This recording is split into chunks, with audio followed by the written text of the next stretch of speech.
الو. الو استاذ محمد. ايوه. دلوقتي في مشهد كمان ساعتين هيتصور، هبعت لك السكريبت، لو تمام معاك هخلي الانتاج يكلمك. كمان ساعتين؟ اه. طيب خلاص حضرتك، انا يعني هشوف المشهد وهكلم حضرتك على طول. لا لا مفيش وقت، شوف المشهد وانت معايا دلوقتي ورد عليا يا استاذ. طيب، ثانية واحدة.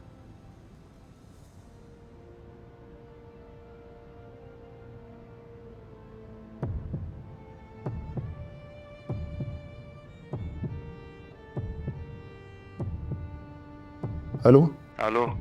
هو ايه ده حضرتك؟ ايه في ايه؟ هو ايه اللي فيه؟ دي كلمة. اه كلمة تمام ولا اشوف حد تاني؟ لا طبعا مش تمام. هو انت حضرتك شايفني ازاي؟ الكلمة دي ممكن يقولها اي حد في الشارع. حضرتك انا اكاديمي، نقابي.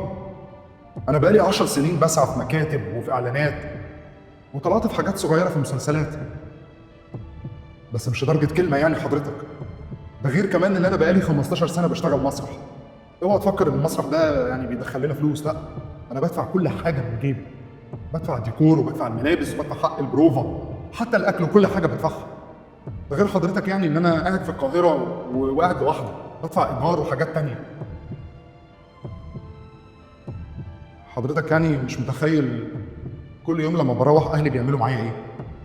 كل شويه يقولوا لي يا فنان، ما طلعتش يعني في حاجه في التلفزيون، يا فنان، واخرة التمثيل ايه؟ في الاخر كلمه. انت عارف حضرتك انا لو طلعت في كلمه صحابي هيتريقوا عليا ازاي؟ مش صحابي بس، انا الناس هتصعب عليا. ولا حضرتك يعني عايزني ابقى تيك توكر بقى وعندي فولورز كتير على الانستجرام وعلى الفيسبوك؟ ما عنديش. ما عنديش. بس مش لدرجه كلمه. شوفني شويه، يعني زودها.